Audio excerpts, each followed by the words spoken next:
Կրետ այդ 5% անոց արկում ենք, միացրեք Եթե կարճ ու շատ մասնագիտական տերմիններով բան չանենք, տեսեք ինչն է իրավիճակը Հայաստանում։ Մենք չունենք տնտեսական քաղաքականություն, որովհետև տնտեսական քաղաքականության համար պատասխանատուները զբաղված են այլ գործերով։ Եվ դրանք հիմնականում իրենց քաղաքական նախապատվություններն ու առաջներդությունները սպասարկելու են ուղղված։ Այն երկրում, երբ որ չկա տնտեսական քաղաքականություն, հարկային քաղաքականությունը մնում է միայնակ եւ սկսում է ինքը իր առջեւ դնել նպատակներ։ Եվ այդ նպատակները տնտեսության զարգացման նպատակներ չեն հետապնդում։ Այդ նպատակները միայն ֆիսկալ են, այսինքն միայն պետական բյուջեն եկամուտներ լցնելու համար են լինում այդ նպատակները։ Եվ հետեւաբար դուրս է գալիս, որ հարկային քաղաքականությունը իր ավտոնոմ եւ անկախ կյանքով է ապրում, անկախ նրանից տնտեսությունը ինչ վիճակում է գտնվում։ Իսկ տնտեսությունը այսօր ինքը սպառման մոդելի վրա հիմնված տնտեսությունը, որ լավ տեղ չի տանում մեզ։ Հիմա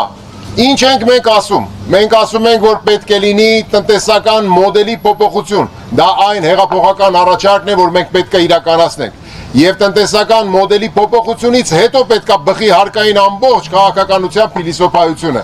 Իսկ քանի դեռ մենք չենք ներկայացրել հանրությանը մեր նոր հարկային քաղաքականությունը, մենք վերադառնալու ենք 24 թվականի դեկտեմբերի 31-ի դրության փոքր ու միջին ձեռնարկատիրության համար, շրջանառության հարկի եւ միկրոձեռնարկատիրության դաշտում գործողների համար նախկինում գործող օրենսդրությունը, որը որ փոփոխության ենթարկվեց 25 թվականի հունվարի 1-ից։ Սա շատ կարևոր է այն առումով, որ մենք ասում ենք հանրությանը, որ մենք գիտենք, որ հարկային փոփոխությունները, որոնք 25 թվականի հունվարի 1-ից իրականացվել են, դրանք բավարար չափի հանրային քննարկում չեն անցել, հանրությանը հավանությանը չեն արժանացել, հետևաբար դրանք պետք է վերացվեն,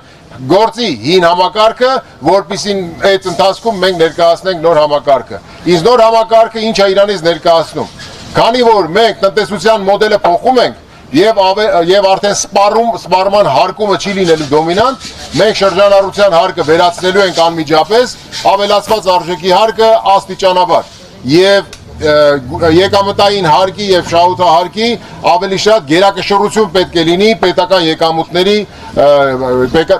եկամուտների կազմում։ Դերևս այսքանը չեմ ուզում շատ մանրամասներ ասեմ եւ մասնագիտական առումով զանազանեմ, բայց ամենակարևորը պարոն Թաթոյանը ասեց, այդ պրոգրեսիվության հարկման համակարգը մենք վերականգնելու ենք ոչ թե այնպիսին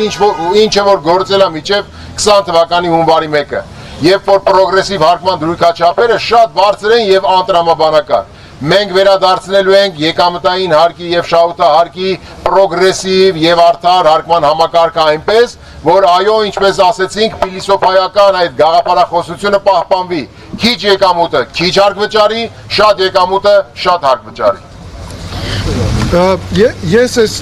Ես